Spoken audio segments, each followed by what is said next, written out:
Sir, mukhang mabunot pa kayo, sir. Sir! Pasensya na, sir! Pasensya na po! Pasensya na, sir! Sir! May nakapagtimbre nga sa akin na meron daw talagang pupunta dito ngayong araw dito sa may lumang eskwelahan. Mga pumupunta dito ay mga naka-rider. At sa uling pagkakataon, makakadiskubre na tayo ng tunay na eksena sa pagpunta dito sa may lumang paaralan sa gitna ng kagubatan. Rider yung lalaki. At ano ba ang ginagawa nila dito sa may lumang eskwelahan? Ito, sa gitna ng gubat ito eh. Ayan, umiikot yung lalaki oh. Kine-check niya yung motor niya oh. Mahal na mahal niya yung rider niya eh. Kanina pa tayong umaga dito at ngayon nakadiscover na tayo ng tunay na eksena. Punta na natin yung naka-rider. Matalaman ko na kung sino ito. Matalaman ko na. Palagay nyo ano kaya ang gagawin nila. Kung hapon, diba? Ayun yung naka-rider. Ayan, papunta na ako. Malapit na ako. Ayun, nagkukwentuhan sila doon sa loob. Lumang paaralan sa gitna ng kagubatan. Subukan natin. Tingnan kung ano na nasa loob. Hoy! Ikaw nyo dito, hindi kayo taga rito ah. Ha? Ba't ka nagbibideo kuya? Ha? Ba't ka nagbibideo? Gano'n kayo dito? Hindi nyo ba alam ito, pagmamayari ito ng tiyahin ko? May ano lang po kami dito eh. Ha? May natin na lang po kasi Ano? Ano pa ang idadahilan mo? may natin na lang kami dito kuya.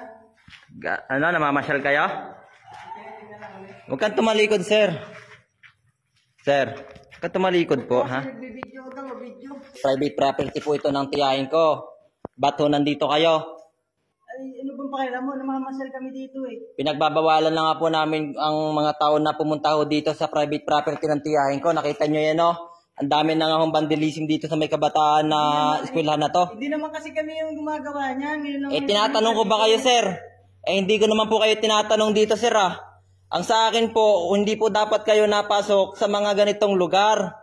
Sir, Kasamahin ka sa akin. sir, baka may dala po. Sir, Ay, ayusin mo. sir, pasensya na po. Sir, Wala mong pating nakalagay dyan na bawal puntahan ito eh. O dapat sir, alam nyo na from the start na hindi to pwedeng puntahan. Dahil alam nyo naman, hindi to sa inyo. Tsaka nagpaalam ba kayo sir, bago kayo magpunta po sa lugar na ito? Ayun o, dala nyo pa si madam. Wala kami mapapagpaalaman kasi hindi naman kami taga rito eh. Napadaan lang kami. Oh. Kasi maganda magsilong. Dapat sir, bago kayo pumunta sa ganitong lugar, alam nyo sir, ito huling video ko dito ha. Dami pong gumagawa ng kababalaghan dito. Kung ayaw nyo sir mapaghinalaan po, wag po kayong punta sa mga ganitong lugar. Wala kaming kinalaman dyan sa mga nakita mong kung ano-ano dyan. Basta ngayon lang kami nakarating dito. Sir, Tigil mo kasi yung video mo na ano yung kasama ko eh. Oh. ang sa akin lang naman sir, next time ho, pag kayo pupunta dito, wag naman ho kayong sama na sama kung sino-sino. Mamaya, ang dami hong tao dito. Hindi naman kasi kung sino-sino yung kasama ko eh. Ito lang naman lagi ang kasama ko eh. Tsaka ngayon lang kami pumunta dito sa lugar na to. Sir, ako po. Ay, ayos pa. Ano gusto mo palabasin sa amin? Ay sir. Ha? Ayusin mo. Sir, pasensya na po. Sir, pasensya na po. O si madam mo, natatakot po si madam. Sir, pasensya na po. Ay sir. Pasensya na po. Pwede na po kayong, pasensya na madam. Ay, si sir na lang ating, grabe guys. Sir, ako po, gusto ko talaga makipag-usap lang ng ayos. Sir. Gusto mo? Ha? Sir, gusto ko lang naman po makipag-usap ng sa inyo. Sir, mukhang mabunot pa kayo, sir. Sir! Hindi, ako naman po, sir, nakipag-usap lang ng ayos, sir, eh. Sir! Pasensya na, sir, pasensya na po. Pasensya na, sir. Hindi kaya nila mapansin ito? Hindi yan. Ha? Hindi kayo taga rito, ha? Ha? Ba't ka nagbibideo kuya? Pasensya na, sir, pasensya na po. Pasensya na, sir. Rider na naman. Ghost rider na to. Walang mga kadala-dala talaga eh. Oh. Yan nilalagay na yung CCTV camera dito sa may tapat na to. Sa isang mainit na panahon, sa may lumang bubong, kailangan nating sumilong at muli kong binalikan isang lumang paaralan. Bukod sa naka-rider na pumupunta dito, yung iba'y nakamiyo. Ilabay galit na galit. Mga Angry Bird kong tawagin. Mag-iiwan tayo ngayon dito ng camera gamit ang power bank at cellphone. So yung ilaw natin, naka-night mode yun, di ba? Kabibili ko lang nun, bago pa yun. Sa palagay mo, saan natin pwede ilagay? Naka-charge na yun. Hanapan lang natin siya kung saan, ano. Oo. Idol Jet, saan maganda ilagay? Siguro, Sa entrance. Kailangan buo, di ba? Sa entrance. Sa entrance. So, go. Dito nga hinahanapan na namin kung saan pwede ipesto yung CCTV camera natin. Kahit cellphone lang ating dala. Yun, oh. Dito, pwedeng Dito. ilagay dito sa taas. Oh, yan. Dito. Oo. Yung Akit ka power dito. bank, akit ka lang dyan. Dahan-dahan lang, bro. Alam ba, ito siguro pwede dyan. Oo. Sa palagi mo naman, idol, Kogoro Mori Katribo, effective yan. Oo, ginawa na natin to eh. Oo. Uy, dahan-dahan lang, ha. Dahan-dahan lang, guys. Yan, nilalagay na yung CCTV camera dito sa may tapat na to. At marami nagtatanong at nagtataka na bakit daw namin ina-upload yung video. Kasi before namin i-upload itong video, guys, 'di ba? Bago natin 'to i-upload, nakuha na natin yung CCTV. Oh. So, yun yung hindi alam ng nakakarami, 'di ba? Nire-review naman natin. Oh, nire-review pati natin, nire-review natin, grabe. Ayan, guys, nilalagay na namin. So, hindi naman yan malulubat dahil meron tayong power bank na nilagay doon sa gilid. Oh, so, babalikan na lang natin para ikabit. Oo. No? Para ilagay yung ano. Baka maano. Okay na. Lagi mo kayong tabon. Ito. Para hindi masyado makita. Oh, para hindi masyado makita. Ano ba yan, bunot? Oo. Sige. Upang makita ang pagpasok nila, lalagyan natin ng CCTV dito mula sa labas. Kumuha ka ng bunot para pantabo natin doon sa entrada.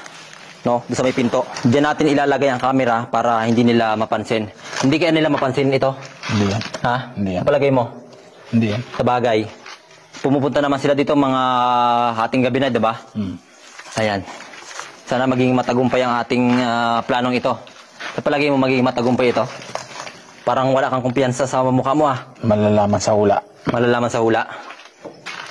Sa palagay mo magtatagumpay itong ating gagawin? Goods na yan. Ha? Oo.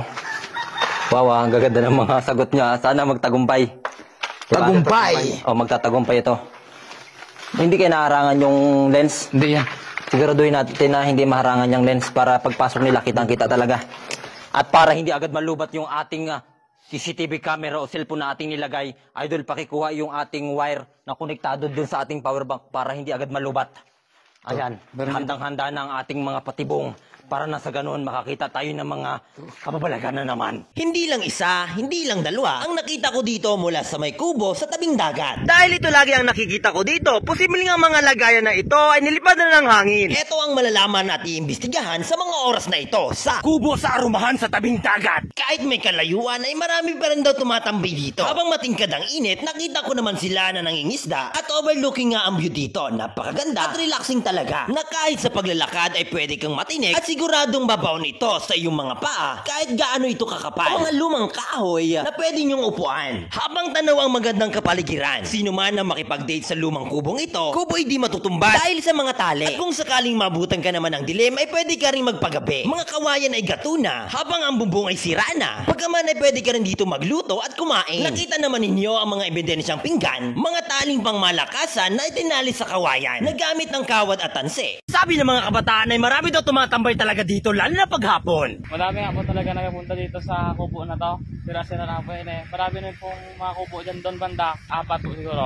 At sa gawing iyon ay natatanong ko naman ang isang lumang CR. Kung gusto naman nila itago, pwede sila dito sa loob. Sa pagbukas ko nga ng sirang pintong ito, nakita ko naman ang mga kakaibang bagay. Tulad ng gripong gatuna, mga ebidensyang nakakalat, kayo na makakapagsabi kung ano talaga yan. Ang karanasan ko dito sa loob ay masasabi kong talagang payapa. Pwede kang hindi makita dahil sa tagunga. Sa loob nga na ito at sa aking pagpasok, may mga ebidensya akong nakita. 2, 3, 4, sa baybayin ng dagat. At panglima, nawari na tumba na dahil sa lakas ng hangin na posibleng gawa ng dagat. At mula naman sa natatanaw yung CR sa gawing iyon, Nabual na puno ng mangga, kubo'y nakatagilid na. Habang may nakita rin akong mga switch ng ilaw kung gusto mo namang buhayin. At maya-maya pa nga sa pagmamasid ng aking mga mata, nakita ko isang ebidensya. Grabe, nakakagulat talaga. Hindi mo akalain sa tabing dagat ay meron talaga. para makatipid, ang mga kubong ito ang nagsisilbing pahingahan ang bayan ng mga taong may mga kalokohan sa katawan. Sa ilang minuto pa nga ng pagtigil ko dito, Tunguhin naman natin ang pangalawang kubo. ang mga gatong kubong ito ay malaki ang pakinabang. Lalo na ngayong summer, napakainit ng panahon, masarap din humigop ng sabaw ng buko. Ngayon ay nakapulot na naman ako ng isang ebidensya sa buhanginan. Dahil sa lakas ng hangin, posible na lilipad na ng hangin ang mga pabalat nito. Kaya malaki talaga yung pagkukulang ating investigasyon. Sa may arumahan tabing dagat, spotted isang ebidensya ebidensya. Habang sa pangatlong kubo naman ay hindi naman ako nabigo, agad naman akong merong nakita. Kasi biling dito rin ang galing, ito rin ginawa. Dahil ito lagi ang nakikita ko dito, posibleng ang mga lagayan na ito ay nilipad na ng hangin. Ito ba ang tamang panahon para sabihin na ang mga Pinoy ay sadyang matipid? Pakaganda talaga ng mga pwesto nila ito sa may arumahan. Dahil malakas ang hangin, pinuntahan ko sa tabing dagat isang lumang bahay. Napakahusay talaga mag-drawing ng mga Pinoy dahil wala namang paglagyan ng kanilang talento sa pader na lang nila ginagawa. Nakakalungkot mang isipin na ang bahay na ito ay nasunog. Bagaman ito ay may second floor, mapapansin mo at makikita mo talaga sa iyong mga mata, mga gamit ay sira at sunog na, pati sa may sala at sa kusina. Dito nga sa pagpasok ko sa loob, hanggang pagpunta ko sa may kwarto, bakas talaga dito ang sunog. Maaring ang apoy ay hindi agad naapula kahit ito ay nasa tabing dagat. Napakainit talaga ng panahon ngayon, kaya ang mga tao ay pumupunta sa mga dalampasigan o dagat man.